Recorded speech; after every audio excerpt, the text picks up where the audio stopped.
everyone, this is Neha and welcome back to the channel. Hope you all are doing great. तो लगभग सभी बच्चों के I guess board exams complete हो चुके हैं.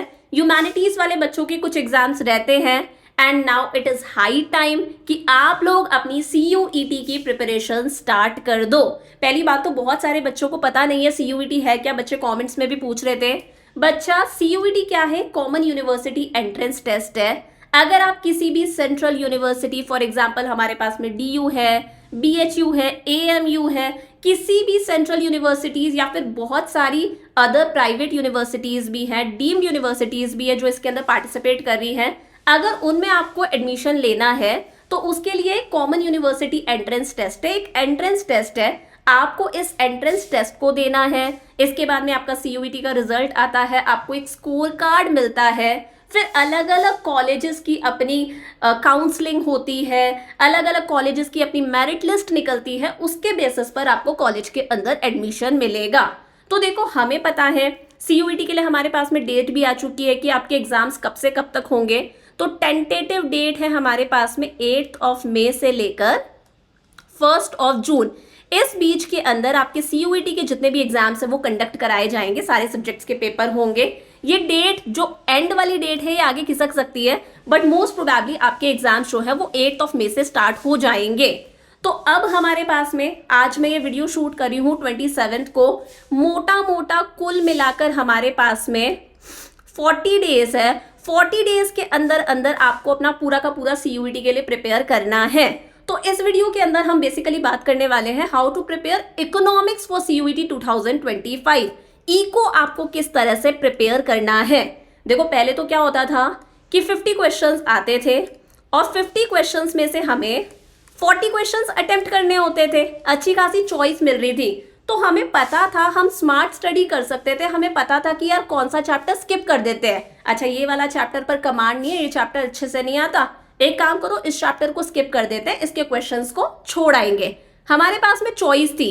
अब 50 क्वेश्चंस आएंगे, आपको सारे के सारे 50 क्वेश्चंस करने हैं, सारे क्वेश्चंस कंपलसरी है. तो ऑब्वियसली बात है सिलेबस आपके लिए वास्ट हो जाता है. तो इस वीडियो में अच्छे से बात करेंगे कि CUET का हमारा पहली बात इको का सिलेबस क्या है, क्योंकि सिलेबस हमारा चेंज हो चुका है. सबसे पहले हम हमारे सिलेबस की बात करेंगे, देन हम लोग डिस्कस करेंगे कि कौन कौन सी बुक्स आपको फॉलो करनी चाहिए ताकि आप CUET में 250 आउट ऑफ 250 स्कोर कर सको. एंड लास्ट में हम लोग डिस्कस करेंगे हमारी मास्टर स्ट्रैटेजी. मास्टर स्ट्रैटेजी में मैं आपको कोई टाइम टेबल नहीं देने वाली हूं इस वीडियो में. अगर आपको कोई टाइम टेबल चाहिए कि किस दिन कौन सा चैप्टर प्रिपेयर करना है then do let me know in comments. Master strategy में मैं आपको बताऊंगी कि किस तरह से आपको पढ़ना है, किस चैप्टर में से किस तरह के क्वेश्चंस पूछे जाते हैं, किस किस चीज को आपको प्रिपेयर करना है. तो 1 बाय 1 बिना टाइम वेस्ट करे स्टार्ट करते हैं. सबसे पहले हम हमारे सिलेबस की बात करते हैं. तो देखो आपको पता है अब तक हमारा सिलेबस क्या था. माइक्रो पूछी जाती थी, पूरी नहीं पूछी जाती थी. माइक्रो से सिर्फ 2 यूनिट्स हमारे सिलेबस के अंदर थी. उसके अलावा मैक्रो पूरी पूछी जाती थी और इसके अलावा हमारे सिलेबस के अंदर थी इंडियन इको पूरी. मैक्रो पूरी आती थी, इंडियन इको पूरी आती थी, माइक्रो से सिर्फ 2 यूनिट्स पूछी जाती थी. अब सिलेबस के अंदर हमारा मोटा चेंज क्या है कि इंडियन इको पूरी तरह से हटा दी गई है. इंडियन इको आपको प्रिपेयर नहीं करनी. मैक्रो आपको पूरी प्रिपेयर करनी है प्लस माइक्रो भी अब आपको पूरी प्रिपेयर करनी है. क्लास 11th में जो आप माइक्रो पढ़ के आए थे वो माइक्रो आपको पूरी पढ़नी है, पूरी बुक प्रिपेयर करनी है. इन शॉर्ट आपको माइक्रो और मैक्रो पूरी पढ़नी है. इंडियन इको को हाथ नहीं लगाना. अब देखो सिलेबस के अंदर कुछ ना कुछ चीजें ऐड भी हुई हैं. तो सबसे पहले हम हमारा सिलेबस ही डिस्कस कर लेते हैं, then we will move forward. तो देखो सिलेबस की हम बात करते हैं. एक काम करते हैं, हम डायरेक्टली सिलेबस ही हमारा खोल लेते हैं PDF. आई होप आप लोगों को दिख रहा होगा. हो सकता है ये थोड़ा सा छोटा हो गया बट ठीक है हम मैनेज कर लेंगे. तो देखो हम बात करते हैं economics 309 syllabus for CUET UG. ठीक है. तो सबसे पहले हमारे पास में यहाँ पर 2 कोर्स आते हैं. 2 कोर्स मतलब 2 किताबें हैं. एक है इंट्रोडक्टरी माइक्रो इकोनॉमिक्स, दूसरी है इंट्रोडक्टरी मैक्रो इकोनॉमिक्स. माइक्रो जो आप क्लास 11th में पढ़ के आए थे, मैक्रो जो आपने क्लास 12th में पढ़ी है. CBSE वाले बच्चों की मैं बात कर रही हूँ. तो देखो माइक्रो के अंदर क्या क्या पढ़ना है. यूनिट 1 है हमारे पास में इंट्रोडक्शन. स्टार्टिंग वाला चैप्टर है हमारा कि माइक्रो इकोनॉमिक्स क्या होता है, पॉजिटिव इकोनॉमिक्स, नॉर्मेटिव इकोनॉमिक्स. किसी भी इकोनॉमी को कुछ सेंट्रल प्रॉब्लम्स फेस करनी पड़ती हैं, पीपीसी अपॉर्चुनिटी कॉस्ट, ये सारी चीजें हमें पढ़नी है यूनिट 1 के अंदर। यूनिट 2 आती है हमारे पास में कंज्यूमर्स बिहेवियर एंड डिमांड। इसके अंदर हमें कंज्यूमर्स इक्विलिब्रियम पढ़ना है, लेकिन कंज्यूमर्स इक्विलिब्रियम दो तरह से पढ़ा जाता है, एक होता है यूटिलिटी अप्रोच, एक होता है हमारा ऑर्डिनल अप्रोच। ठीक है, एक एल्फ्रेड मार्शल जी ने दिया है, दूसरा हमारा जेआर हिक्स ने दिया है। तो हमें सिर्फ यूटिलिटी अप्रोच पढ़ना है, हमें इंडिफरेंस कर्व वाला नहीं पढ़ना।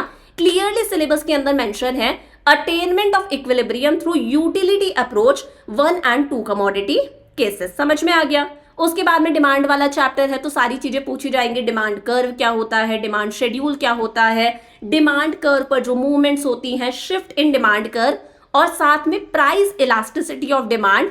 याद रखना इलास्टिसिटी के हमें तीनों मेथड्स पढ़ने हैं, परसेंटेज मेथड भी, टोटल एक्सपेंडिचर मेथड भी और ज्योमेट्रिक मेथड भी हमें पढ़ना है। बिल्कुल टेंशन मत लेना, ये सारी चीजें मैं आपको करा दूंगी। ऑलरेडी आपका पूरा का पूरा सिलेबस भी अपलोडेड है।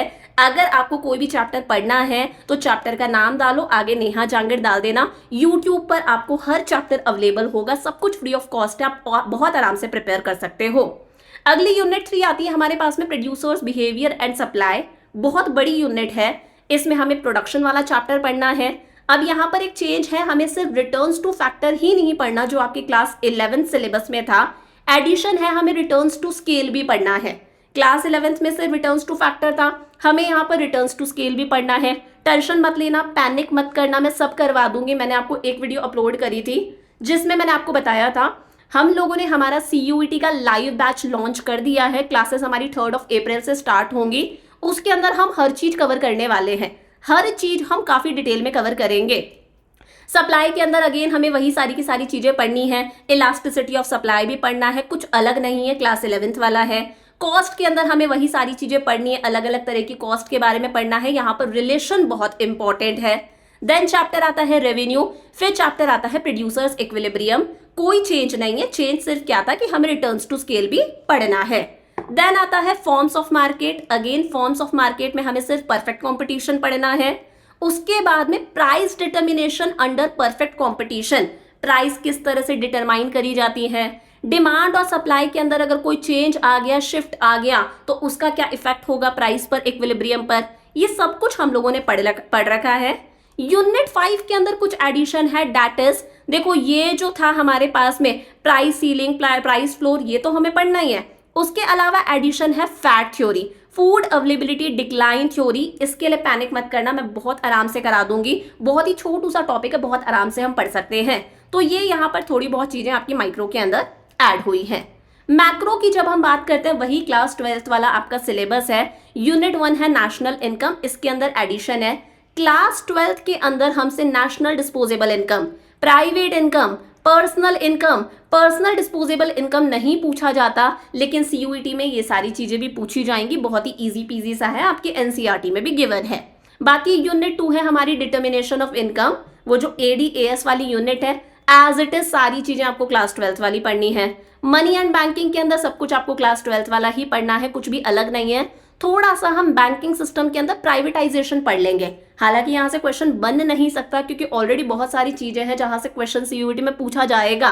फिर भी हम थोड़ा सा प्राइवेटाइजेशन के बारे में देख लेंगे। गवर्नमेंट बजट, वही सारी चीजें हैं जो आप लोगों ने क्लास 12 के अंदर पढ़ी हैं। एक छोटा सा एडिशन है, downsizing the role of government, meaning and implications. उसके बाद में BOP के अंदर वही फॉरेन एक्सचेंज रेट वाला आपका चैप्टर है और एक बैलेंस ऑफ पेमेंट्स है। सारी चीजें हमें क्लास 12 वाली पढ़नी है। तो बहुत सारे बच्चों को डाउट था कि मैम एक बार सिलेबस तो डिस्कस कर लो। ये हमारा CUET का सिलेबस है। अब देखो सिलेबस हम लोगों ने डिस्कस कर लिया, आगे हम लोग बात करते हैं हमारी बुक्स की। तो देखो CUET के लिए बहुत ऑब्वियस ही है, बोला जाता है कि NCERT इज मस्ट। देखो पिछली साल जब इंडियन इको चलती थी ना, मैं खुद भी बोलती थी कि यार NCERT is must, Indian eco के लिए तो आपको NCERT पढ़नी ही है।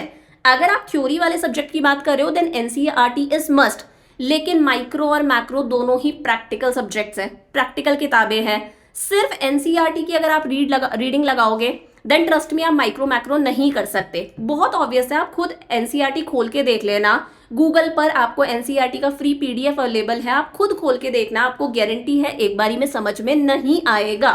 तो माइक्रो और मैक्रो के क्वेश्चंस ही इतने लॉजिकल होते हैं, इतने ट्रिकी होते हैं कि आपके कॉन्सेप्ट्स क्लियर होना बहुत इंपॉर्टेंट है। तो कॉन्सेप्ट्स क्लियर करने के लिए आपको कोई एक रेफरेंस बुक तो पढ़नी ही पड़ेगी, और आपने क्लास 12th में पढ़ी भी होगी, क्लास 11th में भी पढ़ी होगी। तो मैं आपको संदीप गर्ग सजेस्ट कर रही हूँ, आप संदीप गर्ग से पढ़ सकते हो, माइक्रो और मैक्रो दोनों। अगर आपके पास में टाइम नहीं है, आप बुक से नहीं पढ़ना चाहते, तो यूट्यूब पर बहुत सारी वीडियोस अवेलेबल है, आप वहां से पढ़ सकते हो। अगर आपको मेरे लेक्चर समझ में आते हैं ना, तो मैंने यूट्यूब पर पूरी मैक्रो पढ़ा रखी है, बहुत डिटेल में मैंने मैक्रो पढ़ा रखी है। आपको पार्ट वीडियोस भी मिलेंगी, आपको मेरे वन शॉट लेक्चर्स भी मिलेंगे। आपको जो टॉपिक पढ़ना है ना, सिर्फ टॉपिक का नाम डालो, आगे नेहा जांगड़ लिख देना, सर्च करना, हर चीज आपको यूट्यूब पर मेरी अवेलेबल होगी। तो आप मेरे वीडियोस से मैक्रो भी कंप्लीट कर सकते हो। प्लस मैंने क्लास 11th को माइक्रो पूरी पढ़ाई है, वो भी डिटेल्ड वन शॉट्स के अंदर। तो यहां से आप माइक्रो भी बहुत अच्छे से अपनी प्रिपेयर कर सकते हो। चैप्टर का नाम बस आपको डालना है, नेहा जांगड़ डाल देना, आपको माइक्रो के हर चैप्टर के वन शॉट्स अवेलेबल हो जाएंगे। इफ यू वांट, मैं डिस्क्रिप्शन के अंदर प्लेलिस्ट का लिंक भी डाल दूंगी, एक बार चेक कर लेना। मैं गारंटी दे रही हूँ तुम्हें सारी चीजें समझ में आ जाएंगी, बहुत आराम से आप सीयूईटी अपना घर पर भी प्रिपेयर कर सकते हो। अगला देखो, जब आपके कॉन्सेप्ट्स क्लियर हो जाए, पूरा चैप्टर आपको अच्छे से समझ में आ गया है, then you have to read NCERT. और एनसीईआरटी आपको मल्टीपल टाइम्स रीड करनी है, मतलब 2-3 बार एनसीईआरटी आपको रीड करनी है, कि कुछ जो एनसीईआरटी की इंपॉर्टेंट लाइंस है वो आपके दिमाग के अंदर सेट हो जाएं। तो देखो, एनसीईआरटी का पीडीएफ अवेलेबल है, गूगल कर लेना, डाउनलोड करना, उससे डायरेक्ट रीड मत करना। डाउनलोड करके जब आप रीड कर रहे हो, तो सारी की सारी इंपॉर्टेंट लाइंस को आपको हाईलाइट करना है, इंपॉर्टेंट लाइंस को हाईलाइट करते जाओ, ताकि अगली बारी जब आप एनसीईआरटी की रीडिंग लगाओगे तो आप उन इंपॉर्टेंट लाइंस को और अच्छे से कर सको, क्योंकि एनसीईआरटी की जो लाइंस है वहां से ही आपके सीयूईटी के एमसीक्यूज मोस्टली बनते हैं। तो एनसीईआरटी रीड करना बहुत इंपॉर्टेंट है। तो मैं ये नहीं कह रही कि डायरेक्टली एनसीईआरटी पर कूद जाओ, सबसे पहले अपने कॉन्सेप्ट्स क्लियर करो किसी भी रेफरेंस बुक से, या फिर आप मेरे वीडियोस को फॉलो कर सकते हो, मैंने वीडियो के अंदर हर चीज कवर करी है काफी डिटेल के अंदर। Then you have to read NCERT. NCERT जब रीड कर रहे हो तो इंपॉर्टेंट चीजों को आपको साथ साथ में हाईलाइट करते जाना है। अगर पॉसिबल है, इफ यू हैव टाइम, तो आप अपने खुद के छोटे छोटे से नोट्स बना सकते हो, जिन नोट्स के अंदर आप एनसीईआरटी की इंपॉर्टेंट लाइंस लिख सकते हो। जब हम लिखते हैं तो चीजें और बेहतर तरीके से याद होती है। अगला आता है, जो भी रेफरेंस बुक आप फॉलो कर रहे हो, मैं संदीप गर्ग सजेस्ट कर रही हूँ, क्योंकि इसके अंदर नंबर ऑफ क्वेश्चंस बहुत ज्यादा है। उस किताब के आपको पीछे जो एमसीक्यूज दे रखे हैं, जो बैक क्वेश्चंस है, उनकी बहुत अच्छे से प्रैक्टिस करनी है। कुछ नहीं है, चैप्टर आपने अच्छे से पढ़ लिया, आपने एनसीईआरटी की रीडिंग भी लगा ली, फिर आपको एमसीक्यूज करने हैं। एक नोटबुक लो, आप अपने एमसीक्यूज फिल करते जाओ, लास्ट में आप चेक कर लो, जो गलत आ रहा है आपको पता भी चल जाएगा कहां पर आप एरर कर रहे हो। एमसीक्यूज बहुत इंपॉर्टेंट है। उसके बाद में बहुत एमसीक्यूज से भी ज्यादा जो इंपॉर्टेंट है वो है हॉट्स। आप जो भी रेफरेंस बुक फॉलो कर रहे हो, मैं पर्टिकुलरली अगर संदीप गर्ग की बात करूं, तो हॉट्स बहुत अच्छे हैं। हॉट्स पता है एमसीक्यूज नहीं है, सब्जेक्टिव है, लेकिन वहां पर जो क्वेश्चंस दे रखे हैं ना बच्चा, वो बहुत ही ट्रिकी क्वेश्चंस है। ऐसे क्वेश्चंस है जहां पर आपको लॉजिकली चीजों को सोचना पड़ेगा। तो जब आप इन हॉट्स को अच्छे से पढ़ लोगे, इनके आंसर्स आप समझ लोगे ना, तो अपने आप कहीं ना कहीं ट्रिकी एमसीक्यू सॉल्व कर सकते हो। तो इन हॉट्स को मेरे कहने पर जरूर एक बार रीड करना, हर ट्रिकी क्वेश्चन आप सॉल्व कर सकते हो। सीयूईटी में वैसे भी क्वेश्चन ट्रिकी आता है, तो हॉट्स को जरूर करना। इसके बाद में power booster is very important. Her chapter के बाद में आपको पावर बूस्टर मिलेगा। तो एनसीईआरटी की कुछ बातें जो आपके चैप्टर में गिवन नहीं है ना रेफरेंस बुक के अंदर, वो सारी बातें भी पावर बूस्टर में गिवन है। एनसीईआरटी में मान लो कोई लाइन लिखी हुई है, उसका एक्सप्लेनेशन नहीं है, एनसीईआरटी में बहुत सारा एक्सप्लेनेशन नहीं है चीजों का, लेकिन उस लाइन का एक्सप्लेनेशन आपको रेफरेंस बुक के पावर बूस्टर के अंदर मिलेगा, which is very very important. अभी तक देखो माइक्रो के अंदर गिवन गुड से रिलेटेड अलग अलग तरह के क्वेश्चंस बनते थे। ये अलग अलग क्वेश्चंस आप कर सकते हो अगर आपने पावर बूस्टर अच्छे से पढ़ा है। तो मेरे कहने पर आप संदीप गर्ग के हॉट जरूर करना, प्लस पावर बूस्टर्स को आपको अच्छे से रीड करना है, तब आपका कॉन्सेप्ट पूरा क्लियर होगा। ये हम लोग बुक्स की बात कर रहे हैं। अब हम देखो पीवाईक्यूज की बात करें। पीवाईक्यूज अगेन बहुत इंपॉर्टेंट है। तो जब आपका कोर्स कंप्लीट हो जाता है, तब आपको 2022, 23, 24 तीनों सालों के पीवाईक्यूज करके देखने हैं। You will get to know कि किस तरह के क्वेश्चन सीयूईटी में पूछे जाते हैं। पीवाईक्यूज में ऑब्वियस ही बात है इंडियन इको के क्वेश्चंस भी होंगे। यहाँ पर आपको दिमाग नहीं लगाना, आपको सिर्फ माइक्रो और मैक्रो के क्वेश्चंस करके देखने हैं। एंड एट द एंड, मैंने आपको पहले भी बताया था, हम लोग हमारा सीयूईटी का आरंभ 2.0 बैच लॉन्च कर चुके हैं, जिसकी लाइव क्लासेस जो है वो 3rd of April से स्टार्ट होंगी। तो देखो लाइव बैच है, पूरा सिलेबस आपका कंप्लीट करवाया जाएगा, माइक्रो प्लस मैक्रो प्लस इस बैच के अंदर आपको हर चैप्टर के बाद में एमसीक्यू टेस्ट सीरीज मिलेंगी। मतलब हमारा चैप्टर नंबर 1 कंप्लीट हो गया, आपको चैप्टर नंबर 1 का एमसीक्यू टेस्ट मिल जाएगा। तो हर चैप्टर के कम से कम 20 से 30 क्वेश्चंस जब आप लगाओगे, और मैं जो एमसीक्यूज बनाती हूँ वो पूरे एमसीक्यूज में एनसीईआरटी से बनाती हूँ, प्लस हॉट्स वगैरह कंसिडर करती हूँ, प्रीवियस ईयर के क्वेश्चंस देखती हूँ, मॉक टेस्ट वगैरह देखती हूँ, तो बहुत ही शानदार एमसीक्यूज हैं। ये एमसीक्यूज आपको करने को मिलेंगे। Chapter wise MCQ test series है। चैप्टर कंप्लीट करते ही, जिस दिन हमारा चैप्टर कंप्लीट हुआ उसी दिन आपको उस पर्टिकुलर चैप्टर के एमसीक्यूज मिल जाएंगे। तो ये आपको मिल रहा है +7 प्रीमियम मॉक टेस्ट भी मिलेंगे बच्चा।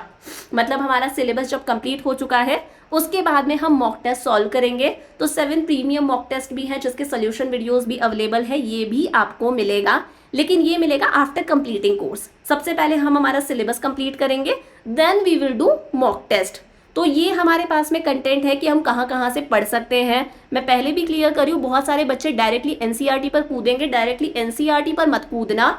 For micro and macro your concept should be clear. पहले कॉन्सेप्ट्स क्लियर करो, देन रीड एनसीईआरटी। एनसीईआरटी की इंपॉर्टेंट लाइंस को हाईलाइट करते जाना। चलो भाई, सिलेबस की बात कर ली, बुक्स की हम लोगों ने बात कर ली, हम लोगों ने ये देख लिया कि हमारे लाइव बैच में क्या क्या अवेलेबल है, क्या क्या आप पढ़ सकते हो। अब हम लोग बात करते हैं हमारी मास्टर स्ट्रैटेजी की, किस तरह से हमें इको प्रिपेयर करनी है। देखो बहुत सिंपल सा है। अभी आप मोस्ट ऑफ द बच्चों, सब बच्चों ने ही मैक्रो का बोर्ड एग्जाम दिया है, ठीक है। आपके क्लास 12 के अंदर मैक्रो इकोनॉमिक्स थी, तो मैक्रो आप लोगों ने फ्रेश पढ़ रखी है। तो मेरी स्ट्रैटेजी ये है कि शुरुआत का 1 वीक, मतलब 7 डेज, आप ये समझ लो 6 से 7 डेज आप सिर्फ मैक्रो को दे दो। मतलब जो आपने पढ़ रखा है अभी फ्रेश आपके दिमाग के अंदर है, शुरुआत के 6 से 7 दिन आप सिर्फ मैक्रो को दो और मैक्रो को एकदम पक्का कर लो। देखो सीयूईटी बहुत कोई ऐसा नहीं कि बहुत ही ज्यादा पैनिक करने वाली चीज है, बहुत ही ज्यादा टफ है। Smart study is very important. Cut off हमें पता है नीचे जाएगी, क्यों जाएगी? क्योंकि पहले 50 में से 40 क्वेश्चंस करने थे, अब 50 के 50 क्वेश्चंस करने हैं। तो हर कोई तो इतना होशियार है नहीं, कहीं ना कहीं क्वेश्चन में बच्चा अटकता भी है। तो आपको स्मार्ट स्टडी करनी है कि शुरुआत के 6 से 7 दिन जो आपने पढ़ रखा है उसे एकदम पक्का कर लो कि यार मैक्रो मुझे आती है, तो मैक्रो तो मैं ऐसी प्रिपेयर कर लूं कि मैक्रो में कैसा भी क्वेश्चन आ जाए, हर क्वेश्चन में अटेम्प्ट कर सकूं। समझ पा रहे हो? जो आपने पढ़ रखा है उसे ऐसा प्रिपेयर करो कि इसमें तो आप मुझे कहीं से भी क्वेश्चन दे दो, किसी भी किताब से क्वेश्चन दे दो, इस क्वेश्चन को तो मैं आराम से कर लूंगा, एक्यूरेसी के साथ में मैं क्वेश्चन करूंगा। तो पहले आपको मैक्रो कंप्लीट करनी है 6 से 7 दिन के अंदर अंदर। ये आप खटाक से कर लोगे अगर आपने पढ़ रखा है। जैसे नेशनल इनकम की न्यूमेरिकल की अच्छे से प्रैक्टिस करना, ये टाइम लेते हैं। मनी एंड बैंकिंग अगर यूनिट की मैं बात करूं तो मनी सप्लाई इंपॉर्टेंट है, या फिर quantitative instruments of credit control बहुत इंपॉर्टेंट है, जिसके अंदर हम लोगों ने bank rate, repo rate, CRR, SLR, इस तरह की चीजें पढ़ी थी। यहाँ पर आपका कॉन्सेप्ट क्लियर होना चाहिए।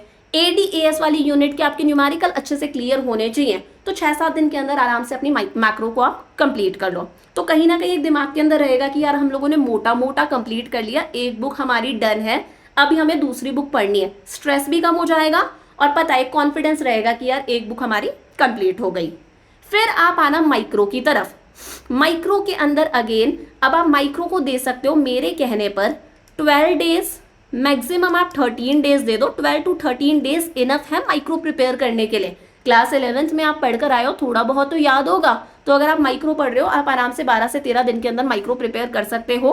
हालांकि जो हमारा बैच स्टार्ट कर रहे हैं उसके अंदर पहले मैं आपको माइक्रो करवाऊंगी, देन मैं मैक्रो करवाऊंगी, क्योंकि बहुत सारे बच्चों को हो सकता है माइक्रो याद ना हो। तो मैं पहले माइक्रो पढ़ाऊंगी, लेकिन मैं यहाँ पर जो सेल्फ स्टडी कर रहे हैं उन बच्चों को बता रही हूँ पहले 6 से 7 दिन के अंदर मैक्रो प्रिपेयर कर लो, देन टच माइक्रो। तो माइक्रो का आपको टारगेट रखना है 12 से 13 दिन के अंदर अंदर आपको माइक्रो कंप्लीट करनी है। देखो क्या पढ़ोगे, बेसिकली किन चीजों पर आपको जोर देना है जहां से सीयूटी के क्वेश्चंस बन सकते हैं। Relationships are very important. जैसे कंज्यूमर्स इक्विलिब्रियम वाला चैप्टर है, वहां पर टीयू एमयू के रिलेशन बहुत इंपॉर्टेंट है। प्रोडक्शन के अंदर टीपी एमपी वाला रिलेशन हो गया, एवरेज प्रोडक्ट मार्जिनल प्रोडक्ट वाले रिलेशन हो गया। फिर कॉस्ट वाले चैप्टर के अंदर तो बहुत सारे रिलेशंस है, तो इन रिलेशनशिप्स को अच्छे से देख लेना है, यहाँ से बहुत सारे एमसीक्यूज बनते हैं। फिर देखो कंज्यूमर्स इक्विलिब्रियम के लिए जो कंडीशन है उन कंडीशंस का आपको पता होना चाहिए। Elasticity of demand, elasticity of supply के न्यूमेरिकल की अच्छे से प्रैक्टिस करनी है। बच्चे अटकते हैं इंफीरियर गुड्स गिवन गुड्स वाले कॉन्सेप्ट के अंदर। अभी तक बच्चों को क्लियर ही नहीं है इंफीरियर गुड्स और गिवन गुड्स में क्या डिफरेंस होता है। इन सब चीजों को आपको अच्छे से पढ़ना है। तो वही है, शुरुआत के 7 दिन आपने मैक्रो को दिए, 12 से 13 दिन आप लोगों ने माइक्रो को दिए, लगभग 20 से 22 दिन अगर आप खींचते हो तो आप अपना पूरा सिलेबस कंप्लीट कर सकते हो। सिलेबस कंप्लीट कर लो, एनसीईआरटी की अच्छे से रीडिंग लगा लो, देन आपको एक बार प्रीवियस ईयर क्वेश्चंस देखने हैं, माइक्रो मैक्रो वाले क्वेश्चंस देखने हैं। उसके बाद में आप मॉक टेस्ट की प्रैक्टिस करो। आपकी बुक के अंदर बहुत सारे जो एमसीक्यूज गिवन है, हॉट्स वगैरह दे रखे हैं, वो आपको साथ साथ में पढ़ते जाने हैं। जब आप कोई भी चैप्टर पढ़ रहे हो तो ऐसा मत करो कि यार चैप्टर पढ़ लिया, क्वेश्चंस मैं बाद में लगाऊंगा। नहीं, पूरा चैप्टर पढ़ना है, चैप्टर भी पढ़ना है, एनसीईआरटी रीडिंग भी लगानी है, साथ साथ में आपको क्वेश्चंस की भी प्रैक्टिस करनी है, तब आपका चैप्टर 100% कंप्लीट होगा। ये बाद वाले टाइम के अंदर तो आपको पीवाईक्यूज करने हैं, मॉक टेस्ट देकर देखने हैं, सीबीटी मोड के अंदर ही आपको एनसीईआरटी को बार बार रीड करना है। जो चीजें आप लोगों ने इंपॉर्टेंट चीजें हाईलाइट करी थी, उन लाइंस को आपको बार बार रीड करना है, तब आप सीयूईटी में लेकर आओगे 250 आउट ऑफ 250। तो वही है, पीवाईक्यूज की आपको प्रैक्टिस करनी है, मॉक टेस्ट देने हैं, एनसीईआरटी को आपको मल्टीपल टाइम्स रीड करना है। ये है हमारी मास्टर स्ट्रैटेजी। अब बहुत सारे बच्चे ऐसा भी चाहते होंगे कि मैम आप तो हमें इको का एक प्लान बता दो कि हमें कौन से दिन कौन सा चैप्टर पढ़ना है, किस तरह से हम पढ़ सकते हैं। तो if you want do let me know in comments, मैं आपको इसके लिए भी एक वीडियो बना दूंगी कि किस किस दिन आप कौन कौन सा चैप्टर करके पूरा का पूरा इको अपना प्रिपेयर कर सकते हो। इसके अलावा अगर आप इंटरेस्टेड हो, आपको ऐसा लगता है यार एक गाइडेंस बहुत इंपॉर्टेंट है, या फिर कोई हमारा पूरा सिलेबस डेडिकेशन के साथ में कंप्लीट करवा दे, तो आप लोगों के लिए है हमारा आरंभ 2.0 बैच, जिसकी क्लासेस 3 अप्रैल से स्टार्ट होंगी। इस बैच के अंदर वही लाइव क्लासेस है, हम पूरा का पूरा माइक्रो और मैक्रो हमारा कंप्लीट कर लेंगे। अगर आप लाइव क्लासेस अटेंड नहीं कर पा रहे तो लाइव क्लासेस के आपके पास में रिकॉर्डेड सेशंस भी अवेलेबल होंगे। प्लस आपको मिलेगी हर चैप्टर की एमसीक्यू टेस्ट, यानी कि chapter wise MCQ test series, 7 premium mock test आपको मिल जाएंगे। हमारा व्हाट्सएप ग्रुप है जहां पर आप अपने डाउट्स पूछ सकते हो, आप पर्सनली मुझे डाउट सेंड कर सकते हो व्हाट्सएप के ऊपर। हर सेशन के बाद में आपको नोट्स का पीडीएफ मिलेगा। सो इफ यू वांट एक 1-to-1 कॉन्वर्सेशन हो, लाइव क्लासेस वगैरह हो, तो आप ये बैच भी ज्वाइन कर सकते हो। मैं डिस्क्रिप्शन के अंदर सारे लिंक्स डाल दूंगी। उसके अलावा अगर आप कुछ भी अमाउंट स्पेंड नहीं करना चाहते, अगर आप नहीं अफोर्ड कर सकते, तो मैंने चैनल पर माइक्रो प्लस मैक्रो पूरी पढ़ा रखी है। क्लास 11th को माइक्रो पढ़ाई थी, क्लास 12th को मैक्रो पढ़ाई थी। आप चैप्टर का नाम डालो, नेहा जांगेड़ डालो, हर चैप्टर की 1 शॉट लेक्चर्स आपके पास में अवेलेबल हो जाएंगे। आप बहुत अच्छे से यहाँ पर पढ़ सकते हो। अपनी पर्टिकुलर जो भी किताब आप फॉलो कर रहे हो, संदीप गर्ग वगैरह, उसके अच्छे से बैक क्वेश्चंस की आप प्रैक्टिस कर लो। ट्रस्ट में आप खुद भी बहुत अच्छे से अपना सीयूईटी के लिए प्रिपेयर कर सकते हो। So that's all about this video. सारी चीज़ें हम लोगों ने कवर कर ली। अब नेक्स्ट वीडियो के अंदर मैं सोच रही हूँ आप लोगों को एनसीईआरटी से चैप्टर वाइज एमसीक्यूज यूट्यूब पर भी प्रोवाइड कर दूँ। सो वो भी हम लोग स्टार्ट करेंगे after 3rd of April। I will see you in next class. Lots of love, bye bye.